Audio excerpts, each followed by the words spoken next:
I'm here today with Sam Schwartz, who is the most famous traffic engineer in New York City, the former head of the Department of Traffic and first deputy commissioner of the Department of Transportation, and one of the leading authorities on traffic and transportation in the world. And I'm very lucky to have him here with me today to talk about New York and transportation.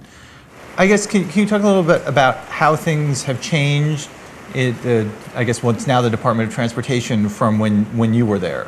I think one little story that I could tell you that will describe pretty much what the traffic department was. The traffic department came out of the police department around 1950. There was no profession of traffic, as I mentioned, until the 60s and the 70s. So it was mostly ex-cops and some engineers in civil engineering, and they formed the old traffic department. I joined in 1971, and in the mid-1970s, probably around 1975 or 1976, the mayor's wife, the mayor at that time was Abraham Beam. She got caught in a traffic jam near the Upper East Side. And so she complained, and we were told we should open the park. The park was closed from 10 a.m. to 4 p.m. We should open Central Park to cars. So I was given the assignment to justify it, and I came back not exactly justifying it.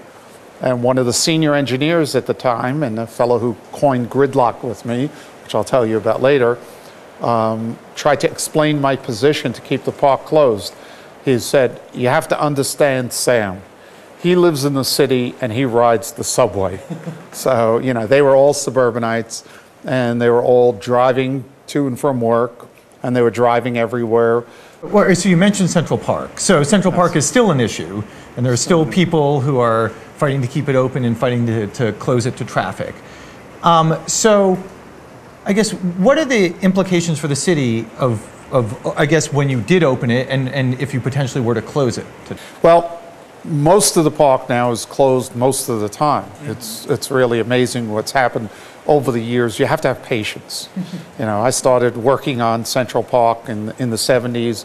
In 1978 or 1979, there were 3 car lanes that went around Central Park with a fellow named David Gurn, who was really a pioneer in public spaces. He took a bike ride with me in Prospect Park, which is very much like Central Park. And I told him we could take a lane away from cars and use it for bikes and runners and whatever. And so we did that in Prospect Park, and then we followed suit in Central Park. People who are fighting the battles now don't see how much we've gained, but nonetheless, they're continuing the struggle and the fight that parks shouldn't be used for car traffic, and I support them. I guess there's this concern, if you're going to close the park to traffic, that, you know, all these people who were driving through the park would have to go somewhere, and it will cause congestion elsewhere. I mean, can you talk, because you're an expert and you probably understand more about how traffic works than most people. So can you talk a little bit about the implications of closing roads in a busy city like New York? In the very beginning, whenever you close a road, there's plenty of congestion that's a result of that. So every time that Central Park is closed, particularly in the afternoon, evening, it's closed for Museum Mile, or Fifth Avenue gets closed for that, but it's closed for various races. And we see a big increase in traffic volume on Fifth Avenue and a big increase on Central Park West. But what happens over time, if it's made permanent, people begin to adjust in several different ways. They choose different routes, they drive at different times, or they choose different modes. And we have a terrific example of that. In 1973, again, as a junior traffic engineer, one of my first assignments was racing out to the West Side Highway that collapsed at Gansevoort Street. The highway actually fell to the ground. This was an elevated highway over what is a boulevard today. And we began to measure the impacts. My job was to measure the impacts.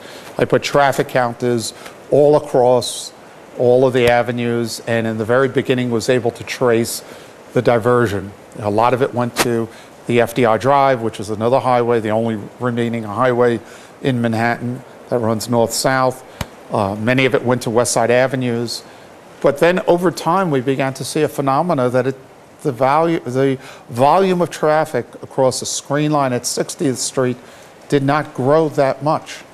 So we didn't see any increase in traffic, and the other avenues began to absorb it, and it was hard to really trace what happened to the traffic. But a big highway disappears from Manhattan, and the traffic impact on the other streets barely measurable. Yes, a highway carrying 80,000 vehicles a day collapses.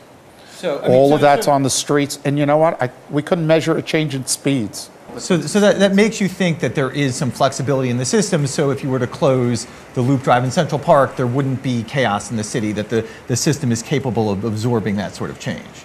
Yeah, because people make so many decisions when it comes to traveling. They'll choose the mode, and so they may decide on a different mode. They'll choose the route, and they may decide on a different route, and they choose the time, and they may very well decide to travel a different time.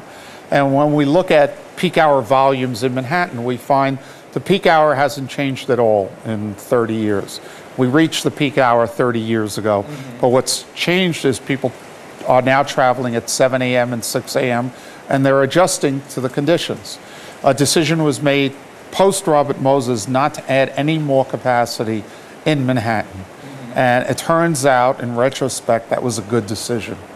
That had we added capacity, we would have had more traffic, we would have had short-term improvements, and then we would have had to live with the additional traffic.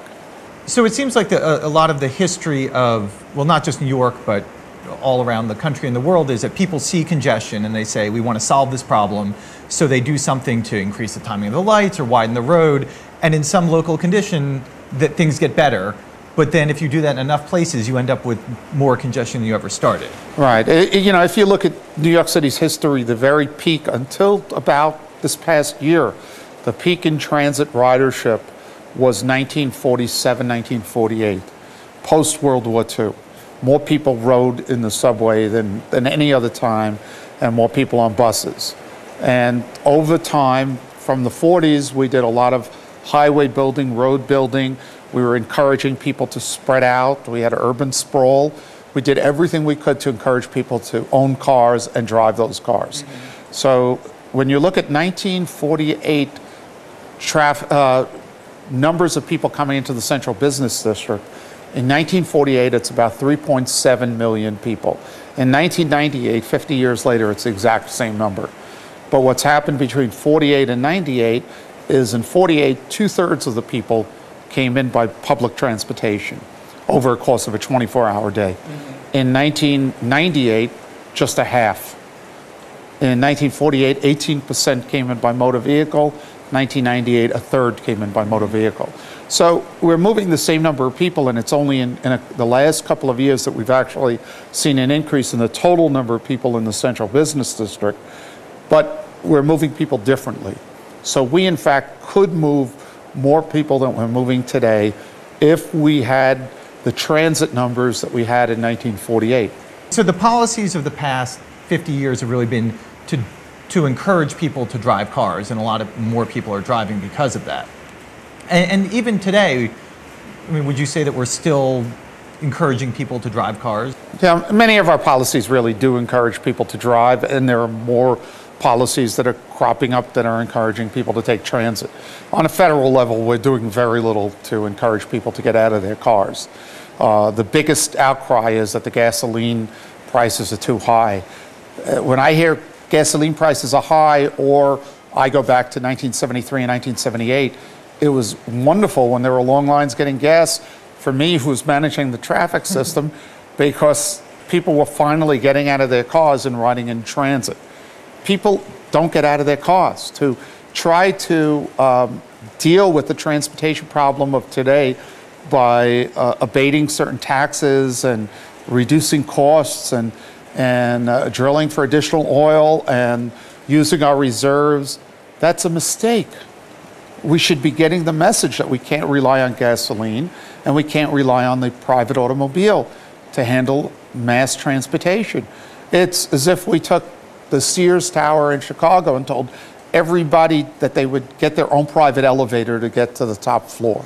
That's what we do. 60% of cars in Manhattan that are coming into the Central Business District are driver only.